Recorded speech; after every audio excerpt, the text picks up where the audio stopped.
Dans les ruelles étroites de la ville, on entendait autrefois le bruit régulier du marteau de Samson frappant l'acier.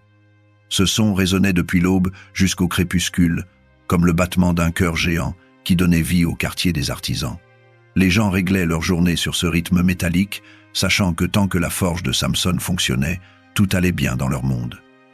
Samson n'était pas un homme ordinaire. Sa carrure imposante faisait trembler les portes quand il les franchissait, et ses mains pouvaient tordre le fer comme d'autres pliaient du papier. Mais ce qui le distinguait vraiment, c'était son caractère. Dans un quartier où les artisans se jalousaient et se méprisaient mutuellement, Samson gardait la tête baisse et travaillait.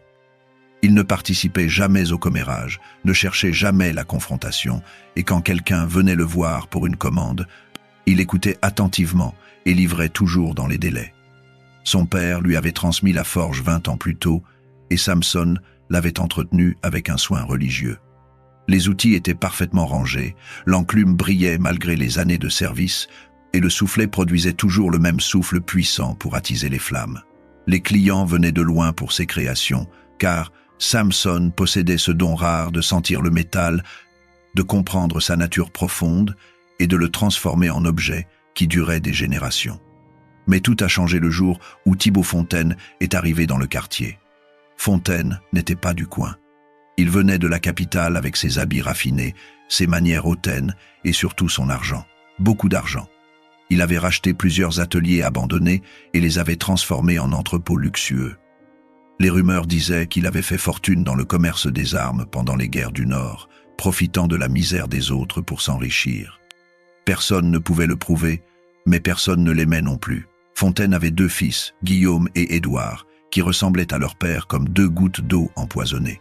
Guillaume, l'aîné, avait hérité de l'arrogance paternelle et la portait comme une couronne.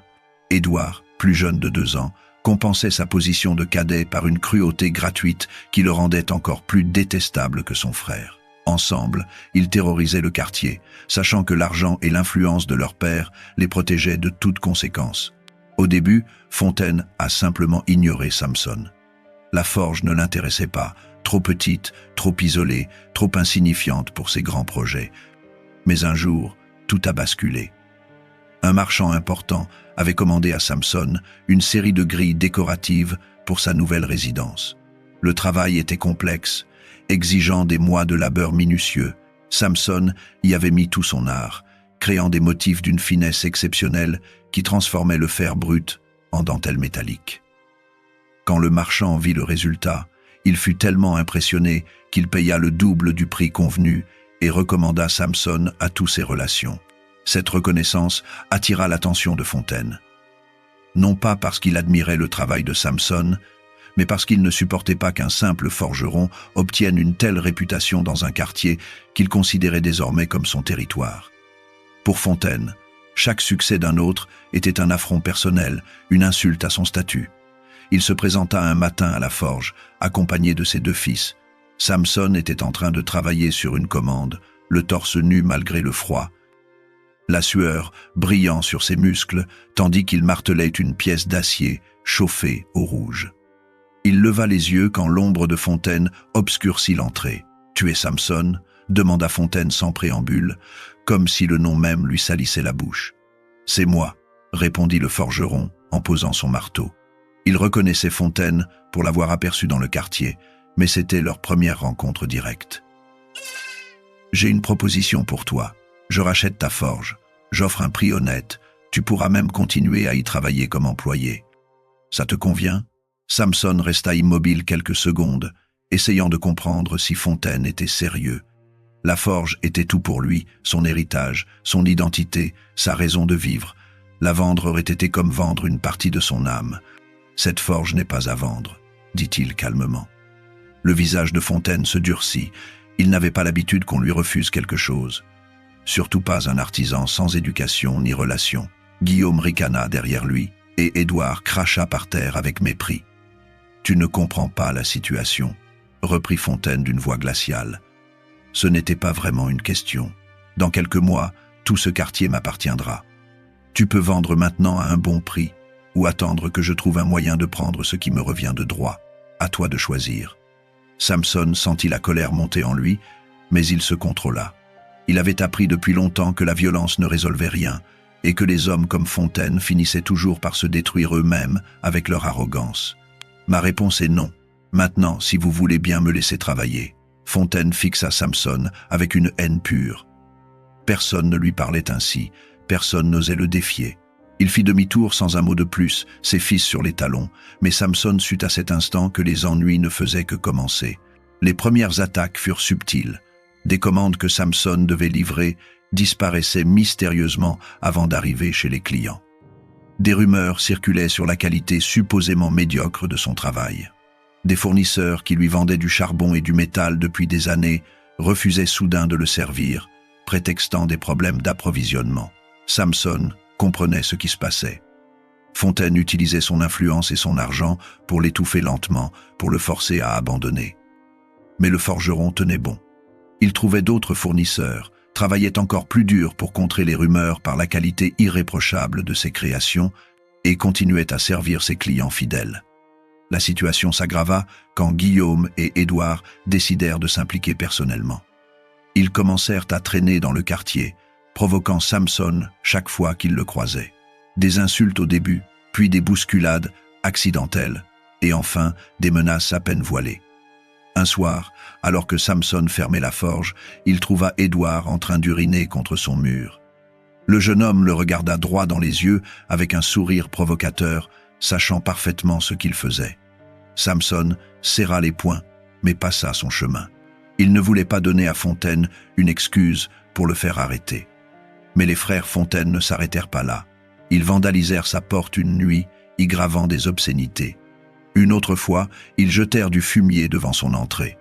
Les voisins assistaient à ces humiliations en silence, trop effrayés par les Fontaine pour intervenir.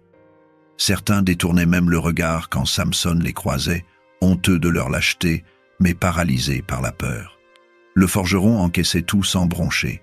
Il nettoyait, réparait, continuait.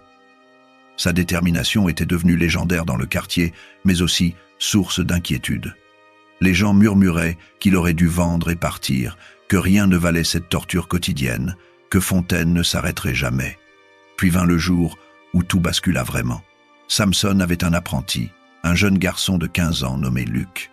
Orphelin, recueilli par le forgeron 2 ans plus tôt, Luc apprenait le métier avec passion et dévouement.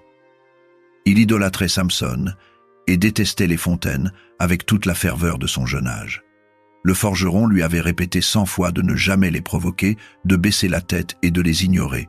Mais Luc bouillonnait intérieurement face à ces injustices. Un après-midi, Guillaume et Édouard entrèrent dans la forge pendant que Samson était absent pour une livraison. Ils trouvèrent Luc seul, en train de polir des outils. Guillaume s'approcha, un sourire cruel aux lèvres. « Alors petit, tu apprends à travailler le métal avec le géant.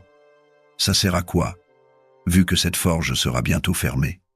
Luc continua son travail sans répondre, les mâchoires serrées. Édouard fit le tour de l'atelier, touchant aux outils, renversant accidentellement des pièces soigneusement rangées. « Mon frère t'a posé une question, » dit Édouard. « On t'a pas appris la politesse ?»« Laissez-moi tranquille, » répondit finalement Luc d'une voix qu'il voulait ferme, mais qui tremblait légèrement. Guillaume éclata de rire et donna un coup de pied dans le seau d'eau près de l'enclume. L'eau se répandit sur le sol, éteignant partiellement le feu de la forge. Luc bondit sur ses pieds, la colère l'emportant finalement sur la prudence. « Sortez d'ici. Vous n'avez rien à faire ici. » Édouard s'approcha dangereusement, son visage à quelques centimètres de celui du garçon. « Ou quoi? Tu vas nous y forcer, petit mendiant ?»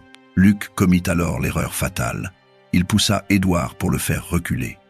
Ce n'était pas violent, à peine une pression des mains sur la poitrine, mais c'était suffisant. Édouard recula théâtralement, faisant semblant de perdre l'équilibre et de tomber lourdement sur le sol. Guillaume se précipita vers son frère, avec des cris d'alarme exagérés. « Tu as vu ce qu'il a fait? Il a agressé mon frère. Tu es témoin. » Édouard se releva en grimaçant, tenant son bras comme s'il était blessé. Les 2 frères sortirent rapidement de la forge, laissant Luc pétrifié, réalisant trop tard dans quel piège il venait de tomber. 1 heure plus tard, des gardes arrivèrent à la forge. Ils arrêtèrent Luc sous l'accusation d'agression contre Édouard Fontaine. Le garçon protesta, expliqua ce qui s'était réellement passé, mais les gardes ne voulurent rien entendre. Les fontaines avaient des témoins, disait-il, et Luc n'était qu'un orphelin sans famille pour le défendre. Quand Samson revint et apprit ce qui s'était passé, il se précipita chez les autorités. Il plaida la cause de Luc, expliqua le harcèlement constant des fontaines, offrit de témoigner. Mais partout où il allait, les portes se fermaient. Fontaine avait acheté tout le monde, du magistrat au capitaine de la garde. Personne ne voulait contrarier l'homme le plus riche et le plus influent de la ville. Luc fut condamné à 3 mois de prison et à payer une amende que ni lui ni Samson ne pouvaient se permettre. Pire encore, le juge ordonna que Luc soit fouetté publiquement pour l'exemple, afin que les autres apprentis du quartier sachent ce qui arrivait à ceux qui osaient lever la main sur leurs supérieurs. Le jour du châtiment, Samson était dans la foule. Il regarda Luc attaché au poteau, le dos nu, tremblant de peur. Il vit le bourreau lever son fouet et il vit les fontaines au premier rang, souriant de satisfaction. Guillaume fit même un petit geste de la main vers Samson, comme pour s'assurer que le forgeron assistait bien au spectacle. Le fouet siffla dans l'air et s'abattit sur le dos de Luc. Le garçon hurla. Samson serra les poings si fort que ses ongles s'enfoncèrent dans ses paumes jusqu'au sang. Le fouet tomba encore, et encore, 20 coups en tout. Quand ce fut terminé, Luc pendait inconscient contre le poteau, son dos n'étant plus qu'une plaie sanglante. Samson alla chercher le garçon et le ramena à la forge. Il soigna ses blessures du mieux qu'il put, nettoyant les plaies, appliquant des baumes, veillant sur lui jour et nuit. Luc survécut, mais quelque chose en lui était brisé. Le garçon joyeux et enthousiaste avait disparu, remplacé par une coquille vide qui sursautait au moindre bruit. Cette nuit-là, quelque chose se brisa aussi en Samson. Toute sa vie, il avait cru en la justice, en la patience, en l'idée que le bien finissait toujours par triompher. Mais regardant Luc gémir dans son sommeil, il comprit que certaines personnes ne comprenaient qu'un seul langage. Et que parfois, pour protéger les innocents, il fallait devenir le monstre que les vrais monstres craignaient. Samson ne dormit plus. Les nuits suivantes, il restait éveillé dans la forge, fixant les flammes, réfléchissant. Il connaissait les fontaines maintenant, comprenait leur psychologie. Il croyait que l'argent et le pouvoir les rendaient intouchables, que personne n'oserait jamais leur tenir tête. Cette arrogance était leur force, mais aussi leur faiblesse. Le forgeron commença à observer. Il notait les habitudes des fontaines, leurs déplacements, leurs routines. Il découvrit que Thibaut visitait ses différents entrepôts chaque semaine selon un calendrier précis, accompagné de ses fils. Que Guillaume aimait boire dans une taverne du port le jeudi soir. Qu'Édouard fréquentait une maison de jeu dans le quartier Hay. Que les trois se retrouvaient chaque samedi matin dans le bureau principal de Fontaine pour discuter affaires. Mais Samson ne voulait pas d'une vengeance ordinaire. Tuer les Fontaines serait trop facile, trop rapide, et surtout, cela ne changerait rien. D'autres prendraient leur place, l'injustice continuerait. Non, il fallait quelque chose de différent, quelque chose qui marquerait les esprits et ferait réfléchir tous ceux qui croyaient pouvoir abuser de leur position sans conséquence. Il fallait un message. L'idée lui vint en regardant son enclume. Cette masse de fer qui avait servi à façonner tant d'objets utiles pourrait servir à un tout autre dessein. L'enclume était le symbole même du travail honnête, de la création, de la transformation. Et c'était précisément ce que les Fontaines méprisaient. Pour eux, le travail manuel était dégradant, réservé aux classes inférieures. Ils préféraient voler, manipuler, exploiter. Samson sourit pour la première fois depuis des semaines. Il savait exactement ce qu'il allait faire. Il commença par forger des chaînes. Pas des chaînes ordinaires, mais des œuvres d'art morbides. Chaque maillon était parfaitement formé, suffisamment solide pour retenir un bœuf, mais travaillé avec une délicatesse qui en faisait presque de la bijouterie. Il passa des nuits entières sur ce projet, martelant le métal avec une concentration absolue. Luc, qui se remettait lentement, le regardait travailler sans poser de questions. Il voyait la transformation dans les yeux de son maître et il comprenait qu'un jugement était en train d'être préparé. Ensuite vinrent les menottes, 3 paires, ajustées aux mesures que Samson avait secrètement prises en observant les fontaines de loin. Elles aussi étaient belles à leur manière, avec des gravures élégantes qui contrastaient avec leur fonction sinistre. Sur chaque paire, Samson grava un mot. sur celle destinée à Thibaut, avidité, sur celle de Guillaume, arrogance, sur celle d'Édouard, cruauté. Le forgeron fabriqua également un système de poulies et de cadenas, un mécanisme complexe qui permettrait de maintenir les chaînes tendues sans possibilité d'évasion. Il testa tout minutieusement, s'assurant que chaque élément fonctionnait parfaitement. Il ne pouvait pas se permettre d'erreur. Parallèlement, il préparait la scène. Il vida sa forge de tout ce qui était inutile, ne gardant que l'essentiel. L'enclume fut déplacée au centre de l'atelier, bien visible depuis la rue. Il installa les poulies au plafond, camouflées parmi les poutres noircies. Tout était prêt. Il ne manquait plus que les acteurs principaux de ce drame. Samson savait qu'il ne pouvait pas capturer les 3 fontaines par la force. Même avec sa carrure imposante, affronter 3 hommes dont l'un pourrait appeler à l'aide serait suicidaire. Il lui fallait de la ruse. Il attendit le bon moment, le moment où tout s'alignerait parfaitement. Et ce moment arriva 3 semaines après le fouettage de Luc. Samson envoya un message à Fontaine, prétendant vouloir enfin négocier la vente de la forge. Il disait qu'il était brisé, épuisé, prêt à abandonner. Il demandait une rencontre discrète, sans témoin, car il avait honte d'avouer sa défaite publiquement. Et il suggérait que Fontaine vienne avec ses fils, pour qu'ils voient tous les 3 la propriété qu'ils convoitaient tant. Le message était parfaitement calibré pour piquer l'orgueil de Fontaine. L'idée de voir Samson humilié, de le forcer à courber l'échine, était trop tentante pour être refusée. Et effectivement, Fontaine accepta. Il viendrait le lendemain soir, après la fermeture des commerces, quand les rues seraient désertes. Cette nuit-là, Samson fit ses derniers préparatifs. Il aiguisa certains outils, prépara des cordes supplémentaires, vérifia une dernière fois son système de chaîne. Luc le regardait faire, et finalement, il posa la question qui lui brûlait les lèvres depuis des jours. « Maître, qu'allez-vous faire ?» Samson se tourna vers son apprenti. Le garçon avait le droit de savoir, après tout ce qu'il avait enduré. « Je vais leur donner une leçon que personne n'oubliera. Mais toi, tu ne seras pas là. Dès que les fontaines arriveront, tu sortiras par la porte arrière et tu iras chez ta tante. Tu ne reviendras que demain matin. Mais je veux vous aider. Non, ce que je vais faire. Il ne faut pas que tu en sois témoin. Tu es encore jeune, tu as toute ta vie devant toi. Moi, j'ai fait mon choix. Maintenant, va préparer tes affaires. » Luc voulut protester encore, mais il vit dans les yeux de Samson une détermination qu'il ne pourrait pas ébranler.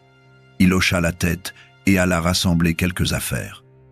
Le lendemain soir, tout était en place. La forge brillait d'un feu intense, les outils étaient rangés, l'enclume attendait au centre de la pièce. Samson avait revêtu son tablier de cuir le plus épais et ses gants de travail. Il ressemblait à un prêtre se préparant pour un rituel sacré.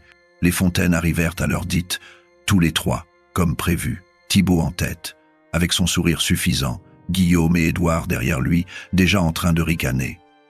Ils entrèrent dans la forge sans méfiance, convaincus que Samson était un homme vaincu. « Alors, forgeron, dit Fontaine, tu es enfin devenu raisonnable ? Entrez, répondit simplement Samson. Laissez-moi vous montrer l'atelier.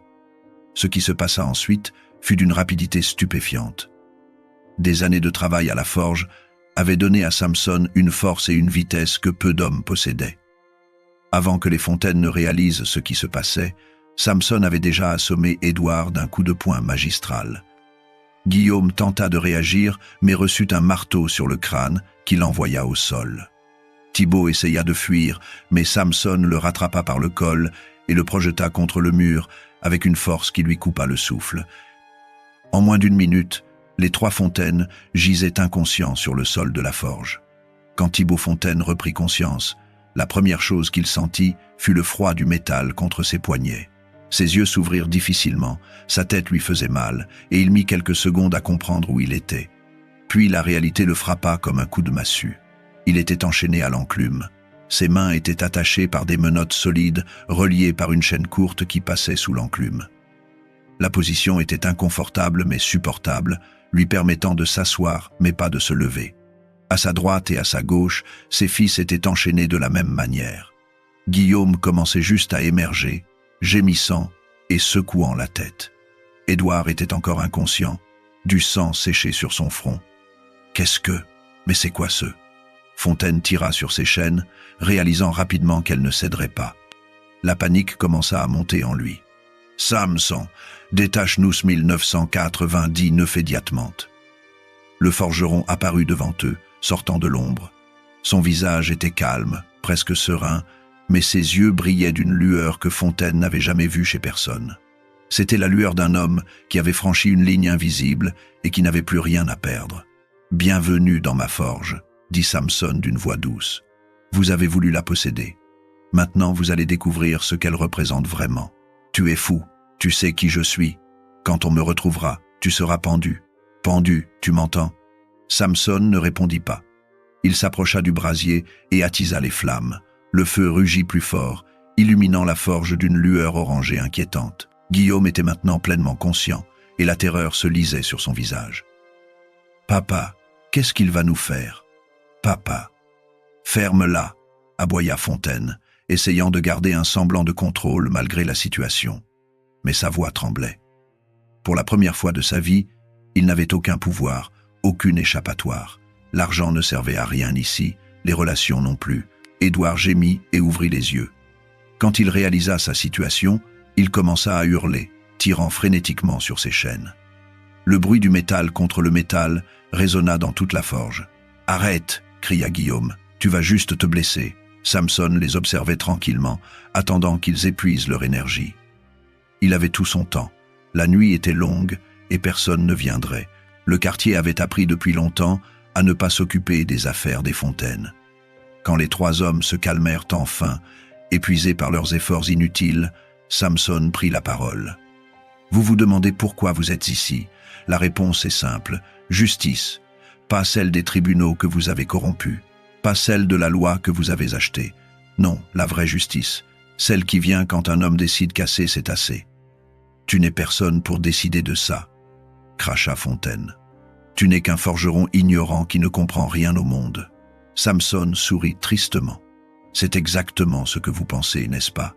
Que les gens comme moi ne sont rien, que nos vies ne comptent pas, que vous pouvez nous écraser comme des insectes sans conséquence. » Il s'approcha de l'enclume et posa sa main dessus, caressant le métal froid. Cette enclume a appartenu à mon père, et à son père avant lui. Pendant 3 générations, ma famille a travaillé honnêtement, créant des objets utiles, servant la communauté. Et vous êtes arrivés, avec votre arrogance et votre cruauté, pensant pouvoir tout prendre. On t'a offert un prix correct, protesta Guillaume. Un prix ? Samson se tourna vers lui. Tu crois vraiment que tout s'achète ? Que l'héritage, la fierté, l'identité ont un prix ? Il fit quelques pas, puis revint vers eux.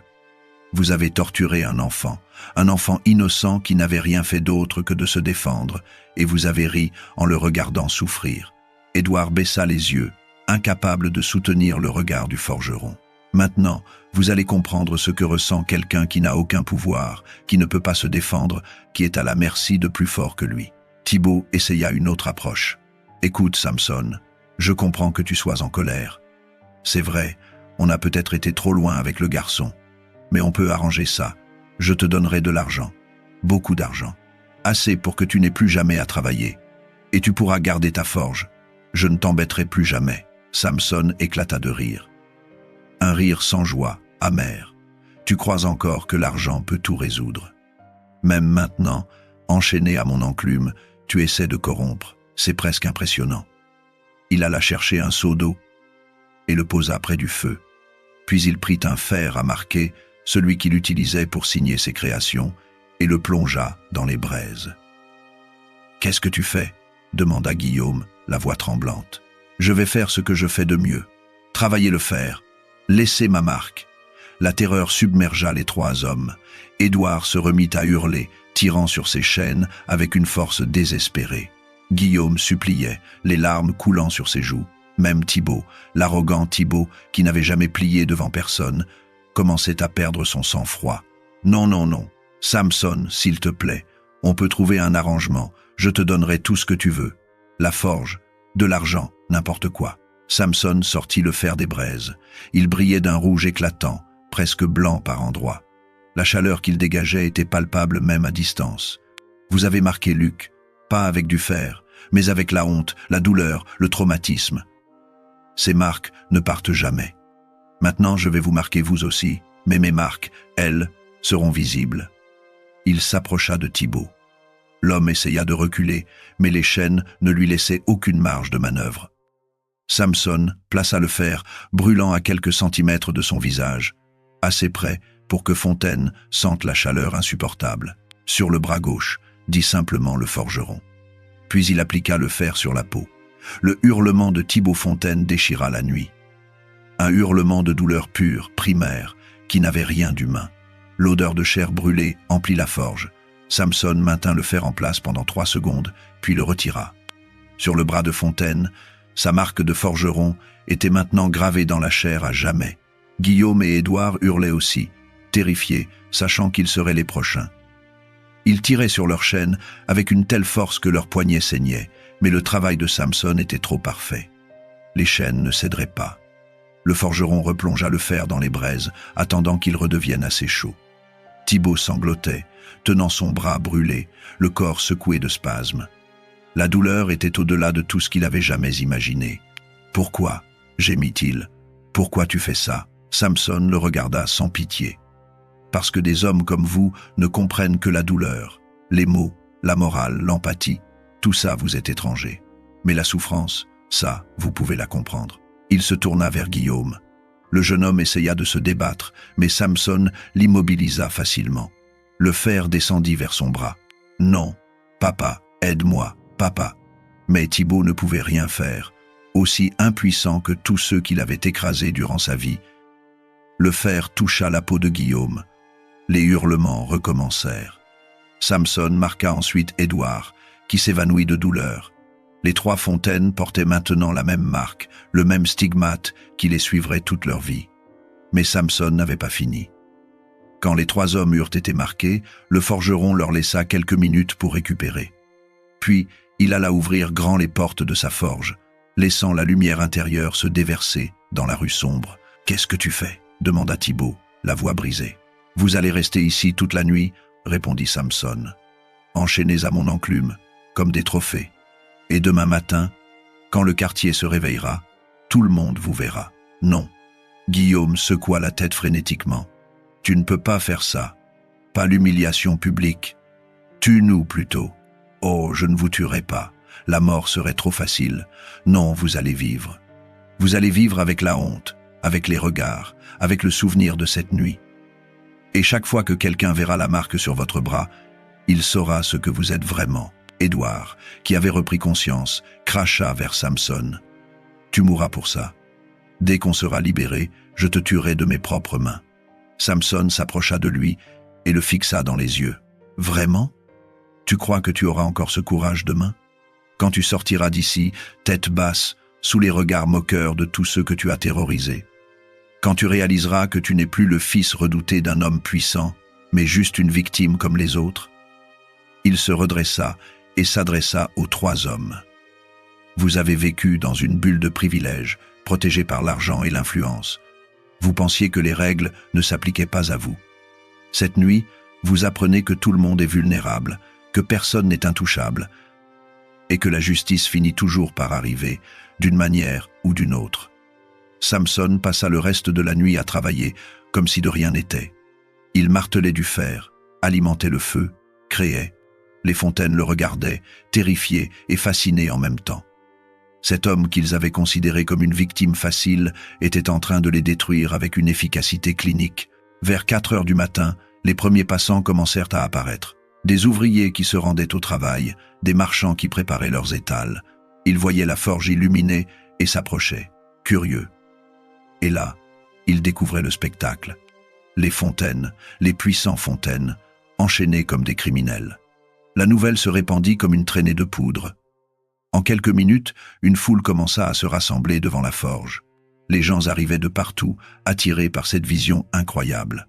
Certains riaient, d'autres étaient choqués, beaucoup affichaient une satisfaction évidente.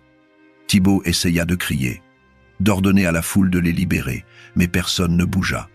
Au contraire, les gens continuaient à arriver.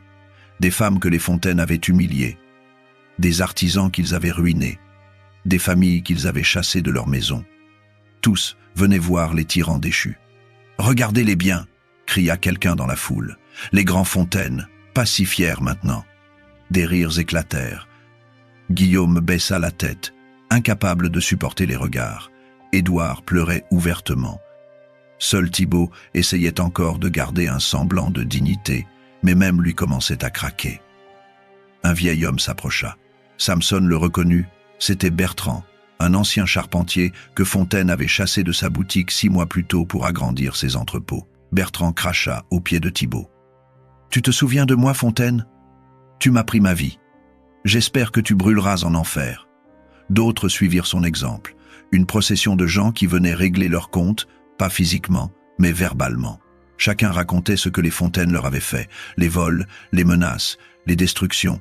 C'était un tribunal populaire improvisé, et les accusés n'avaient aucune défense. Samson observait la scène depuis le fond de sa forge. Il n'avait pas prévu cette ampleur, mais il ne l'arrêta pas non plus. Ces gens avaient besoin de ça, de voir que les puissants pouvaient tomber, que la justice existait encore. Vers 8 heures du matin, les gardes arrivèrent. Ils fendirent la foule et entrèrent dans la forge. Le capitaine, un homme trapu au visage sévère, évalua la situation d'un coup d'œil. Il connaissait les Fontaines, avait probablement reçu de l'argent d'eux plus d'une fois. Mais il voyait aussi la foule, la colère à peine contenue, et il savait qu'intervenir trop brutalement pourrait déclencher une émeute. « Samson, dit-il d'une voix neutre, libère ces hommes. » Maintenant, le forgeron s'approcha calmement. « Bien sûr, capitaine, je voulais juste qu'ils voient mon atelier. » Ils insistaient tant pour la voir. Il déverrouilla les chaînes.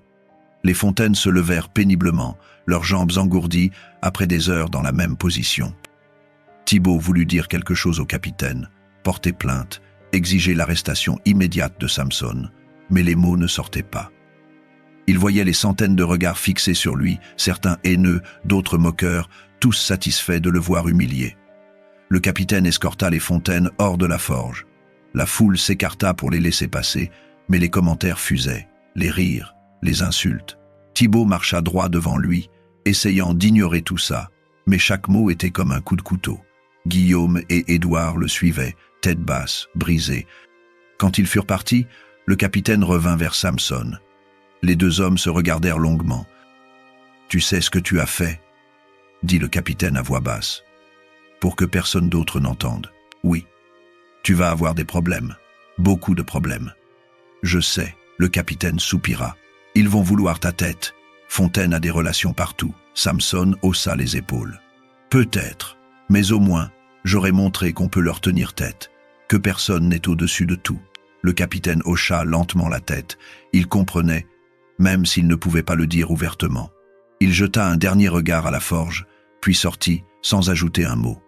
Après cette nuit extraordinaire, Samson s'attendait à être arrêté immédiatement. Mais rien ne se passa. Les Fontaines restèrent cloîtrés chez eux, invisibles. Le quartier respirait différemment. La peur qui pesait sur tous depuis des années s'était évaporée. Quelque chose d'essentiel s'était brisé dans la certitude d'invulnérabilité des Fontaines. Les artisans venaient remercier Samson, les femmes apportaient de la nourriture, les enfants le regardaient comme un héros. Mais le forgeron savait que les Fontaines réagiraient. 2 semaines plus tard, la convocation du tribunal arriva. Le procès eut lieu 1 mois après. Samson se présenta seul, sans avocat, sans argent pour se défendre. La salle était bondée, tout le quartier s'était déplacé. Les Fontaines occupaient le premier rang avec leur avocat réputé. Thibaut cachait la marque sur son bras sous des manches longues, mais tout le monde savait qu'elle était là. L'accusation fut directe. Séquestration, voies de fait, torture. L'avocat des Fontaines dépeignit Samson comme un criminel dangereux, ayant prémédité son acte. Il réclama 20 ans de travaux forcés. Quand Samson prit la parole, il ne nia rien. Il raconta tout. Le harcèlement, les intimidations, le fouettage de Luc. Il expliqua comment les Fontaines avaient terrorisé le quartier pendant des années, corrompu les autorités, et comment personne n'osait leur tenir tête. Il conclut que son acte n'était peut-être pas juste selon la loi, mais qu'il l'était selon sa conscience. Ces hommes avaient détruit des vies sans jamais être punis. Quelqu'un devait agir. Le juge, un vieil homme aux cheveux blancs, connaissait la réputation des Fontaines. Il avait probablement reçu de l'argent d'eux. Mais il voyait aussi la foule dans sa salle, tous ces gens qui attendaient son verdict. Il se retira pour délibérer. 1 heure passa, puis 2. La tension montait. Quand il revint, le juge prononça Samson coupable de séquestration et voie de fait. Des murmures de protestation s'élevèrent. Mais le juge continua. Le tribunal reconnaissait les circonstances exceptionnelles. Les provocations répétées, le harcèlement documenté, et surtout le fait qu'aucune autorité n'avait agi malgré les nombreuses plaintes. Il regarda Thibault dans les yeux et déclara que la loi devait protéger tout le monde, pas seulement les riches. Quand elle échoue, elle perd sa légitimité. Le verdict tomba, 6 mois de prison avec sursis et une amende symbolique d'1 franc. Si Samson commettait un autre délit dans les 5 prochaines années, il purgerait cette peine. Sinon, il était libre. La salle explosa de joie. Les gens criaient le nom de Samson, l'applaudissaient. Les fontaines restaient pétrifiées. Leur avocat protestait, mais personne ne l'écoutait. Samson sortit du tribunal porté par la foule. Il trouva Luc dans la masse, souriant pour la première fois depuis son fouettage. Le garçon avait retrouvé sa joie de vivre. Les mois suivants transformèrent le quartier. Les fontaines vendirent leurs propriétés et quittèrent la ville. Thibault mourut 2 ans plus tard. Certains disaient qu'il s'était laissé mourir de honte. Guillaume et Édouard disparurent complètement.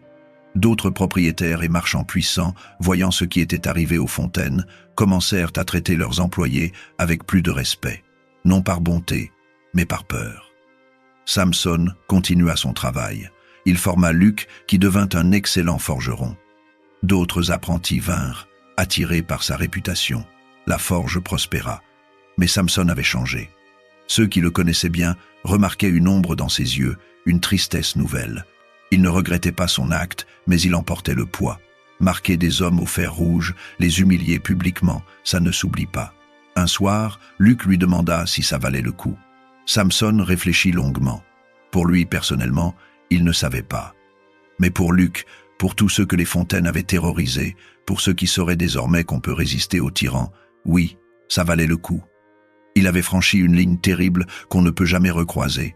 Certaines actions nécessaires changent un homme à jamais. L'histoire de Samson se propagea bien au-delà du quartier, bien au-delà de la ville. Elle devint une légende que les mères racontaient à leurs enfants. Dans certaines versions, Samson devenait un géant capable de tordre le fer à main nue. La réalité s'estompait derrière la mythologie, mais le message restait. Personne n'est intouchable et la justice peut venir des endroits les plus inattendus. Des artisans dans d'autres villes commencèrent à se regrouper, à refuser collectivement les abus. Il citait l'exemple de Samson. Des guildes se formèrent, des droits furent réclamés et parfois obtenus. Mais il y eut aussi des excès, des gens qui utilisèrent son histoire pour justifier leur propre vengeance injuste. Cela troubla profondément le forgeron. Il n'avait jamais voulu inspirer la violence aveugle. Un jeune homme vint le voir un jour. Dans son village, un seigneur opprimait les gens. Il voulait faire comme Samson, lui résister. Le forgeron lui expliqua que ce n'était pas le courage qui l'avait motivé, mais la nécessité et le désespoir. Il lui conseilla d'épuiser d'abord toutes les autres options. Chercher la justice légalement, se regrouper, faire entendre sa voix pacifiquement. La violence, même justifiée, devait toujours être le dernier recours. Si rien d'autre ne marchait, alors il devrait décider et vivre avec les conséquences toute sa vie. Ce n'était pas une solution à glorifier, juste une tragédie nécessaire. Samson mourut à 63 ans d'une pneumonie. Luc était à son chevet. Dans un dernier souffle, le maître lui fit promettre de ne pas laisser son histoire devenir une excuse pour la violence, mais plutôt un rappel que la dignité vaut la peine d'être défendue, toujours avec sagesse. Son enterrement rassembla des centaines de personnes venues rendre hommage au forgeron qui avait osé affronter les puissants. Luc prit la relève. Il garda l'enclume de Samson comme une relique sacrée, refusant de l'utiliser. Les chaînes qui avaient servi à enchaîner les fontaines furent fondues et transformées en outils. Les instruments de vengeance devenaient instruments de création. Avec le temps, la forge devint un monument, un lieu où les gens venaient quand ils se sentaient impuissants, pour se rappeler qu'un homme seul avait pu faire une différence. Aujourd'hui, la vieille forge existe toujours, transformée en petit musée, L'enclume est toujours là, au centre. Les guides racontent l'histoire aux visiteurs qui repartent en se posant des questions sur la justice, le pouvoir et les limites de l'endurance humaine. L'histoire de Samson ne glorifie pas la violence, elle pose simplement une question. Que feriez-vous si vous étiez poussé aux limites de votre endurance? Où se situe la frontière entre la patience et la lâcheté? Entre la vengeance et la justice? La forge est silencieuse maintenant, mais son écho résonne encore. Dans chaque atelier où un artisan refuse d'être exploité, dans chaque quartier où les gens se soutiennent face à l'oppression, dans chaque cœur qui bat au rythme de la justice plutôt qu'au rythme de la peur. Le véritable héritage de Samson n'est pas dans ce qu'il a fait cette nuit-là, mais dans le rappel permanent que personne ne doit accepter d'être réduit à moins que ce qu'il est, que la dignité humaine ne se négocie pas, et tant qu'elle sera racontée, tant qu'elle fera réfléchir, tant qu'elle inspirera ceux qui ont besoin d'espoir, Samson le forgeron n'aura pas agi en vain.